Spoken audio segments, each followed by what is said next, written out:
يقولون إن أقصى الكلمات التي نسمعها في حياتنا هي تلك التي نهمس بها لأنفسنا أمام المرآة. لكن ماذا يحدث عندما تتحول هذه الهمسات إلى حقيقة مؤلمة تعيشها كل يوم؟ عندما يصبح نظرتك لنفسك مشوهة بسبب كلام الناس من حولك، وعندما تبدأ في التصديق بأنك أقل قيمة مما أنت عليه حقا. اسمي بسمة، عمري 25 عاما، وكأني أعيش في جسد لا أشعر أنه ملكي. منذ صغري وأنا أسمع كلمات جارحة عن شكلي، عن لون بشرتي، عن ملامحي. كان الناس يقولون إني لست جميلة، وإني عادية، وإني لا شيء. وكان أغرب ما في الأمر أنني بدأت أصدقهم. كنت أقف ساعات أمام المرآة أحاول فهم ما الذي يرونه ولا أراه. أنظر إلى وجهي الذي يبدو لي وسيما، ملامحه واضحة وجذابة، لوني الخمري الدافئ الذي يمنحني دفئا خاصا، ولكن عقلي كان يرفض تصديق عيني. في بيئتنا كانت القواعد صارمة جدا: ممنوع المكياج، ممنوع حتى رائحة كريم على الوجه، ممنوع البناطيل. كل شيء كان عبارة عن عباية أو فستان فضفاض، والوجه على طبيعته ماء فقط. كنا نعيش في عالم رمادي، حيث كان أي محاولة لإبراز الأنوثة تعتبر خطيئة. حتى في المدرسة لو فكرت في وضع أي مكياج كنت سأضطر لمسحه قبل العودة للبيت، وإلا كانت العواقب وخيمة. كبرت وأنا أستمع لهذه الكلمات التي زرعت في داخلي شكاً عميقاً. كل تعليق، كل نظرة، كل كلمة جارحة كانت تترسخ في عقلي مثل ندبة لا تزول. وعندما وصلت إلى سن 15 بدأت أستوعب معنى الأنوثة، وأرى كيف تتحول الفتيات حولي إلى نساء جميلات. لكنني كنت أرى نفسي في المرآة وأشعر بأنني محاصرة في جسد لا يعكس ما بداخلي. والأمر الأكثر إيلاما كان عندما بدأت أقرانياتي يخطبن ويتزوجن. في مجتمعنا الزواج المبكر هو القاعدة، والفتاة التي تتجاوز 20 وهي لا تزال عزباء تعتبر مشكلة. لكنني وصلت إلى 16 ثم 17 ولم يتقدم أحد لخطبتي. كان هذا يزيد من حدة الشكوك في داخلي، ويؤكد لي أن ما قالوه عني كان صحيحا. كنت أرى الفتيات الأخريات كيف يخطبن ويتزوجن، وكأن الحياة تمر من حولي وأنا أقف في مكاني عاجزة عن التحرك. لم أكن أتحدث عن هذا الأمر مع أحد، كنت أحتفظ به في داخلي كجرح ينزف بصمت. كنت أتحدث مع نفسي، أسألها لماذا أنا؟ لماذا لا يراني أحد كما أرى نفسي؟ لكن الإجابة كانت دائما: لأنك لست جميلة بما يكفي. وفي كل ليلة كنت أنام وأنا أتمنى أن أستيقظ لأجد نفسي شخصا آخر، شخصا جميلا ومحبوبا، شخصا ينظر إليه الناس بإعجاب لا بشفقة. لكن الصباح كان يأتي ويجدني كما أنا، محاصرة في جسد لا أشعر أنه ملكي، وفي حياة لا أشعر أنني أعيشها. بدأت أحلام اليقظة تسيطر علي. كنت أتخيل نفسي أرتدي فستانا جميلا وأمشي بثقة في الشارع، والكل ينظر إلي بإعجاب. لكن هذه الأحلام كانت تتبخر بسرعة عندما أنظر في المرآة وأرى الحقيقة الواقعة أمامي. حتى ظهرت في حياتي صديقة غيرت كل شيء، صديقة جعلتني أرى نفسي بعيون مختلفة، صديقة كسرت القيود التي وضعتها حول نفسي وأخرجتني من قوقعتي. ماذا حدث بعد ذلك؟ هل تمكنت هذه الصديقة من تغيير نظرتي لنفسي؟ وكيف تحولت حياتي رأساً على عقب بعد تلك اللحظة؟ تابعوا معي الجزء الثاني لتكتشفوا الإجابة. الحياة مليئة باللحظات التي تغير مجراها بالكامل، لكن القليل منا يستعد لها حقاً. في يوم عادي، في موقف عادي، قد تأتي لحظة تعيد تشكيل هويتك وتغير نظرتك لنفسك للأبد. هذه كانت قصتي مع صديقتي التي أصبحت بوابة إلى عالم جديد، عالم كنت أجهل وجوده تماماً. كانت هي الصديقة الوحيدة التي شعرت بالأمان الكافي لأبوح لها بأسرار قلبي. يوماً ما وأنا في حالة من الحزن واليأس سألتني عن سبب تعاستي الدائمة. حاولت التهرب في البداية، لكنها أصرت، وبكيت بين يديها وأخبرتها بكل شيء، عن نظرات أخي لي، عن كلام الناس، عن شعوري بأنني غير مرغوب فيها، عن خوفي من أن أظل وحيدة طوال حياتي. نظرت إلي بنظرة غريبة، نظرة مزجت بين الحزم والحنان. قالت لي: اسمحي لي أن أريك الحقيقة، الحقيقة التي يراها الآخرون ولا ترينها أنت بنفسك. في البداية ظننت أنها تحاول فقط مواساتي، لكن ما حدث بعد ذلك كان أكبر من مجرد مواساة. في أحد الأيام جاءت إلي وقالت إنه لا توجد دراسة، وأخذتني إلى منزلها. كانت هذه أول مرة أزور فيها بيت صديقة، وكنت خائفة ومترددة، لكن عندما دخلت انبهرت بكل شيء. مامتها كانت جميلة وأنيقة، تضع المكياج وترتدي ملابس أنيقة، تعيش حياة تبدو مختلفة تماماً عن حياتنا. سألتها: مامتك شايفاكي كده؟ باباكي عارف؟ أجابتني بثقة: أكيد، ده أنا وهو طبيعي. في ذلك اليوم قررت أن تمنحني هدية غيرت حياتي. أحضرت لي طقماً جديداً جميلاً وأنيقاً لم أرى مثله من قبل. طلبت مني أن أرتديه وترددت كثيراً، لكنني في النهاية ارتديته، وعندما وقفت أمام المرآة لم أصدق عيني. كان هذا أنا، هذا الجسد الجميل، هذه الأنوثة البارزة، هذا الشعور بالثقة الذي لم أشعر به يوماً في حياتي. لم يكن مجرد ثوب، كان بوابة إلى عالم جديد. ثم جاءت الجزمات ذات الكعب العالي التي كنت أخاف منها، ولكنني شعرت فيها بثقة لا توصف. وأخيراً المكياج الكامل. وعندما نظرت إلى المرآة مجدداً رأيت ملكة الجمال. رأيت نفسي للمرة الأولى كما يراني الآخرون. شعرت برغبة عارمة في الخروج إلى الشارع لأرى ردود فعل الناس، لأعرف إذا كان هذا الشعور حقيقياً. خرجنا إلى السينما وتغدينا في مطعم، وكنت أمشي وكأنني أملك العالم. كنت أرى نظرات الإعجاب تتجه نحوي وأشعر بثقة تملأ كياني. اكتشفت أنني لست قبيحة، وأن كل ما قالوه عني كان مجرد أوهام زرعوها في داخلي. في تلك الليلة عرفت معنى الحرية، عرفت معنى الأنوثة، عرفت أنني أملك قوة كنت أجهلها. لكن في الصباح عدت إلى بيتي وخلعت الملابس الجميلة وعدت إلى حياتي الرمادية. عدت إلى العباية، إلى الوجه العاري، إلى النظرات الجارحة، وشعرت وكأنني عدت إلى سجني بعد يوم واحد من الحرية. لم تمض أيام قليلة حتى تقدم لي عريس. لو كان هذا قبل تلك التجربة لكنت فرحت كثيراً، لكن بعدما رأيته وعشته شعرت أن كل شيء مختلف. كنت أنظر إلى هذا الرجل وأتساءل: هل سيكون قادراً على رؤيتي كما رأيت نفسي في ذلك اليوم؟ هل سيمنحني تلك الحرية التي تذوقتها للحظات؟ لكنني وافقت، لأنني لم أملك خياراً آخر. كانت هذه هي القاعدة في مجتمعي: الفتاة تقبل بمن يتقدم لها وليس لديها حق الاختيار. تزوجت ودخلت عالماً جديداً، لكنني سرعان ما اكتشفت أن الزواج ليس نهاية الطريق، بل بداية لمتاهة جديدة. ماذا حدث بعد الزواج؟ هل وجدت بسمة السعادة التي كانت تبحث عنها؟ أم أن الحياة الزوجية حملت لها مفاجآت أخرى؟ تابعوا الجزء الثالث لتعرفوا كيف تغيرت حياتها بعد الزواج. الزواج بالنسبة للكثيرات هو الحلم الذي ينتظرنه طوال حياتهن، لكن الحقيقة أن الزواج قد يكون بداية لصراعات جديدة ومشاعر لم نكن نتوقعها. بعد الزفاف دخلت في عالم جديد، لكنني سرعان ما اكتشفت أن الأمور ليست كما تخيلتها. بعد الزواج كانت حياتي عادية جدا. لم يكن هناك حب كبير ولا مشاعر جياشة. كانت الأمور تسير بشكل روتيني، وكأنني أؤدي واجباتي فقط. كنت أقوم بما تتوقعه أي زوجة، دون أن يكون هناك شغف أو اندفاع. لكن الصراحة كان هناك جانب آخر. زوجي كان رجلاً طيباً، وكانت العلاقة بيننا جيدة نوعاً ما، ولكني كنت دائماً أشعر أن هناك شيئاً ناقصاً. في أحد الأيام فاجأني زوجي بخبر صادم: أنا مسافر. لم أكن أعرف أنه يخطط للسفر، ولم نتفق على ذلك من قبل. أخبرني أنه سيسافر لمدة شهر ثم يعود. كانت هذه الصدمة الأولى في زواجي. شعرت بالخوف والوحدة، وكل المشاعر السلبية بدأت تتدفق إلي. مر الأسبوع الأول، ثم الثاني، ثم الثالث، وكل يوم كنت أشعر بالفراغ يزداد بداخلي. حاولت التحدث معه عبر الهاتف، حاولت أن أتصل به كل يوم، لكن المسافة كانت تزداد بيننا. ومع مرور الشهور بدأت أشعر أنني أفقد نفسي. صرت لا آكل جيداً، لا أنام جيداً، كل شيء أصبح باهتاً في حياتي. في الشهر الرابع لم أعد أستطيع التحمل. اتصلت به وصرخت فيه: متى ستعود؟ لا أستطيع تحمل غيابك أكثر من ذلك. لكن صدمتي كانت كبيرة عندما أخبرني أن سفره سيمتد إلى 1.5 سنين بسبب مشاكل في العمل. شعرت وكأن الأرض تهتز تحت قدمي. 1.5 سنين من الوحدة، كيف سأعيش؟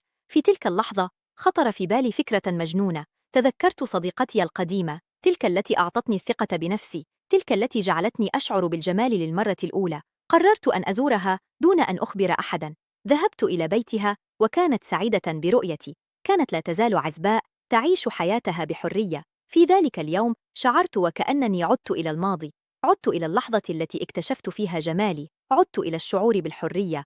قررنا أن نعيد تجربة ذلك اليوم الجميل. ذهبنا للتسوق، اشترينا ملابس جديدة، وبدأت أتغير. لكن هذه المرة كان الأمر مختلفاً.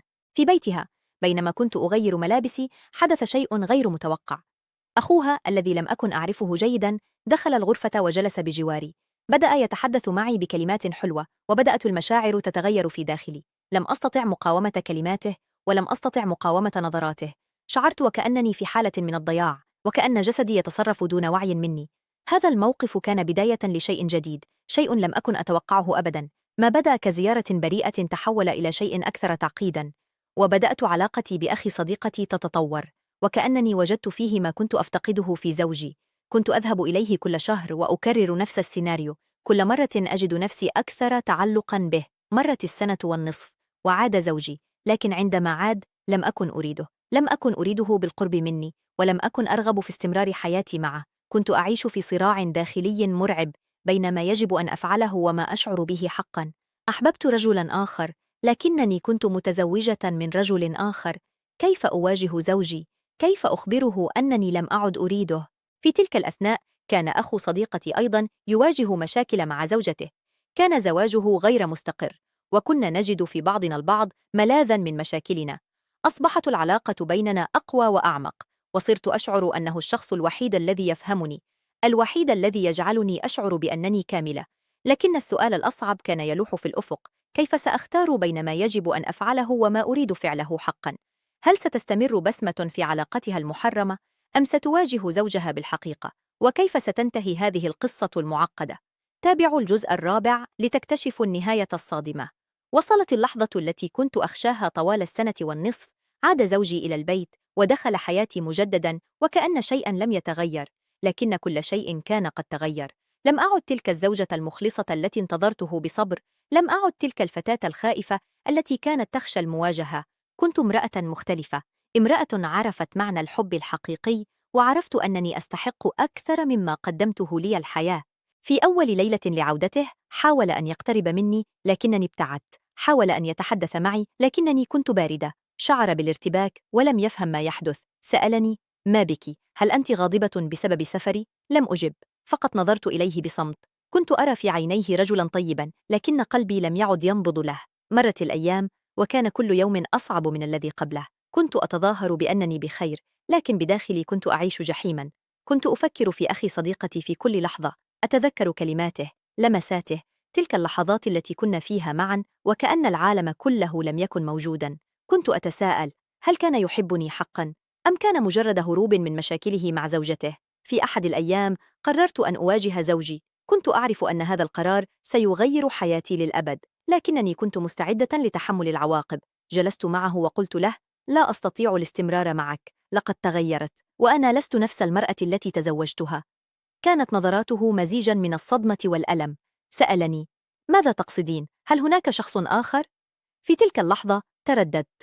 كنت أعرف أن قول الحقيقة سيدمر كل شيء، لكنني شعرت أن الكذب سيكون أسوأ. نظرت في عينيه وقلت: نعم، هناك شخص آخر. لم يصدق ما سمعه. بدأ يصرخ، يسألني من هو، كيف حدث هذا، متى بدأ. كنت أجيبه بهدوء، أحاول أن أشرح له، لكنه كان غاضبا جدا لدرجة أنه لم يستطع الاستماع. في النهاية خرج من المنزل وهو يبكي، وتركني وحدي مع أفكاري. في الأيام التالية اتصل بي أهلي، سألوني عن سبب خروج زوجي من البيت. حاولت أن أتهرب، لكن الحقيقة كانت واضحة. عندما عرفوا بما حدث كانت الصدمة كبيرة. أمي بكت، أبي صرخ، إخوتي نظروا إلي وكأنني مجرمة. كنت أعرف أن هذا هو الثمن الذي سأدفعه، لكنني لم أتوقع أن يكون بهذه القسوة. في تلك الأثناء اتصلت بصديقتي لأتحدث معها عن أخيها، لكن ما سمعته كان صدمة أخرى. أخبرتني أن أخيها قرر العودة إلى زوجته، وأنه يحاول إصلاح علاقتهما. شعرت وكأن العالم ينهار من حولي. هل كان كل ما بيننا مجرد وهم؟ هل كنت مجرد فترة هروب بالنسبة له؟ ذهبت إليه، واجهته وسألته: هل تحبني حقا، أم كنت فقط تستغلني؟ نظر إلي بحزن وقال: أحبك، لكنني لا أستطيع ترك زوجتي. لدي أطفال ولدي مسؤوليات. لا أستطيع أن أكون أنانياً. في تلك اللحظة أدركت حقيقة مؤلمة: أنني كنت أعيش في وهم. ظننت أنني وجدت الحب الحقيقي، لكنني كنت مجرد هروب من الواقع. تركت زوجي من أجل رجل لا يستطيع أن يكون معي. ضحيت بكل شيء من أجل علاقة لم تكن لها مستقبل. عدت إلى البيت وجلست وحدي أفكر في كل ما حدث.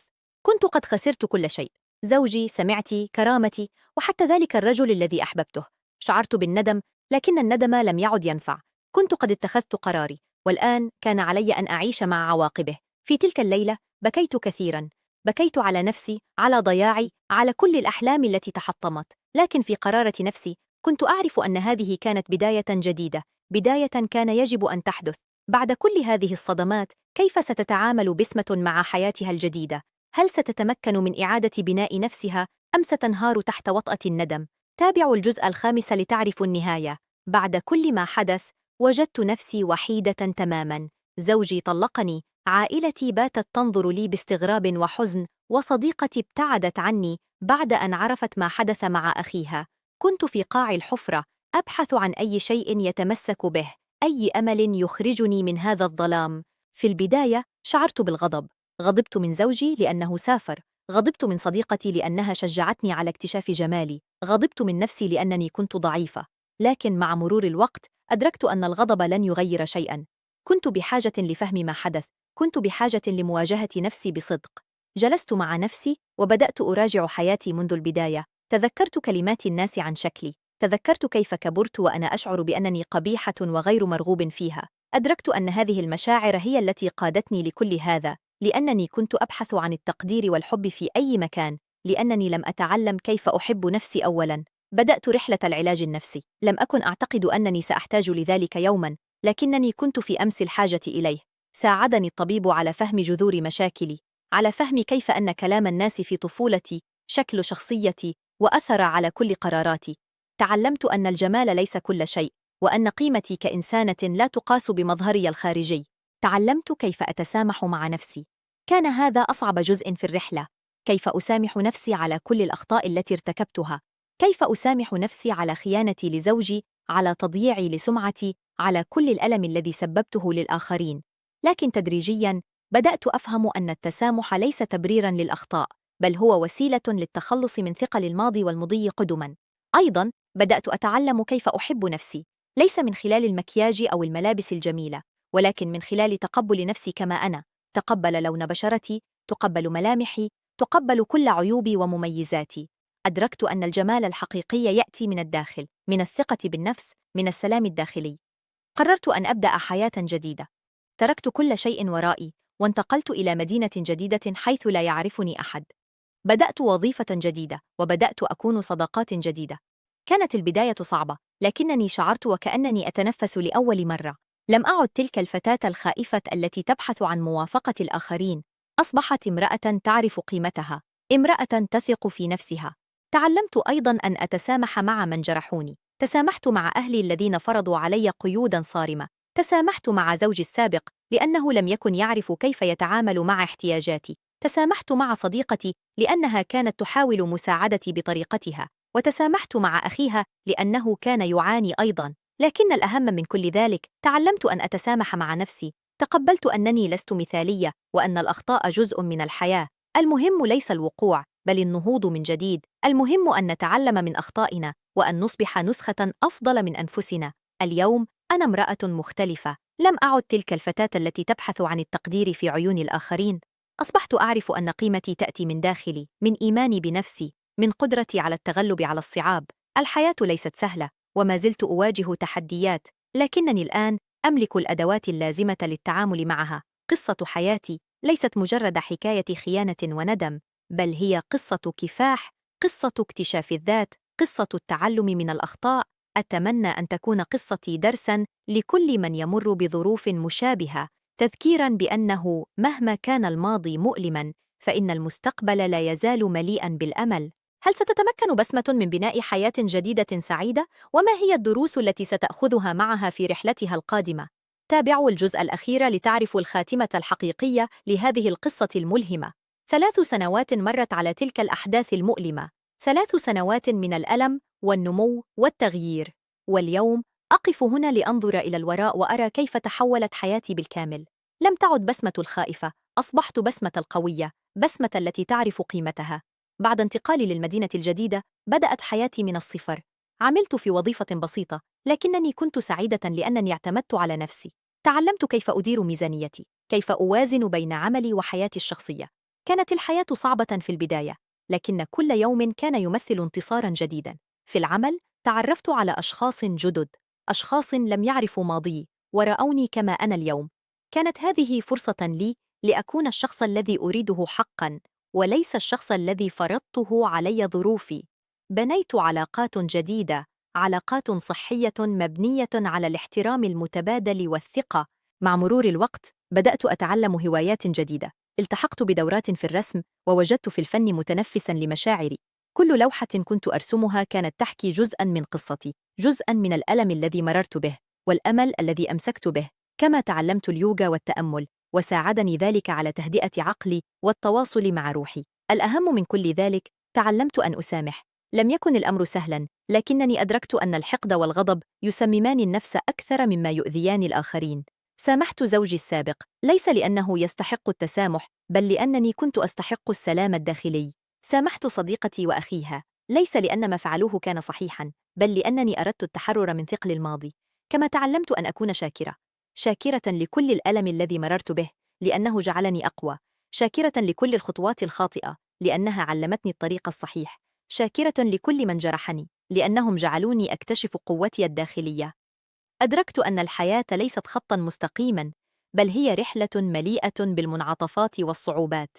المهم هو كيف نتعامل مع هذه الصعوبات وكيف ننهض كلما سقطنا. تعلمت أن الفشل ليس نهاية الطريق، بل هو خطوة على طريق النجاح. اليوم أنا في مكان أفضل، قد لا يكون مثالياً، لكنه مكاني. بنيت حياتي الجديدة بحذر، وأصبحت أعرف ما أريد وما لا أريد. أصبحت امرأة مستقلة، تعتمد على نفسها وتعرف قيمتها. لم أعد بحاجة إلى موافقة أحد لأشعر بالرضا عن نفسي. نصيحتي لكل من يمر بظروف مشابهة: لا تستسلموا. النور دائماً يأتي بعد الظلام. المهم أن تثقوا بأنفسكم، وأن تتذكروا دائماً أن قيمتكم لا تأتي من نظرة الآخرين لكم، بل من إيمانكم بأنفسكم. تعلموا من أخطائكم، ولكن لا تدعوها تحدد مستقبلكم. أما بالنسبة للزواج مرة أخرى، فأنا لا أزال مترددة. ربما يوماً ما عندما أجد الشخص المناسب، عندما يكون لدي ثقة كافية بأنني لن أكرر أخطائي. لكن في الوقت الحالي أنا سعيدة بكوني مستقلة، سعيدة بكوني قادرة على العناية بنفسي. الحياة جميلة حتى عندما تكون صعبة. هناك دائما أمل، دائما فرصة جديدة. المفتاح هو أن نؤمن بأنفسنا، وأن نعرف أننا نستحق السعادة. لا تدعوا أحدا يخبركم بأنكم أقل قيمة، لأن الحقيقة أن كل إنسان له قيمته الخاصة وجماله الخاص. قصة بسمة هي قصة كل امرأة واجهت الصعاب وخرجت منها أقوى. قصة تعلم فيها أن الجمال الحقيقي يأتي من الداخل، وأن الثقة بالنفس هي أعظم زينة يمكن أن تمتلكها المرأة. قصتي هي قصة النجاة، قصة الولادة من جديد. في النهاية الحياة تستمر، وأنا مستمرة معها بكل ما في من قوة وضعف، من نجاح وفشل، من فرح وحزن، لأن كل هذه المشاعر تصنع الإنسان، وتصنع القصة التي تستحق أن تروى. هل تعلمت بسمة الدرس الأهم في الحياة؟ وهل ستستمر في رحلتها نحو السلام الداخلي؟ القصة لا تنتهي هنا، بل تبدأ حياة جديدة مليئة بالأمل والتحديات.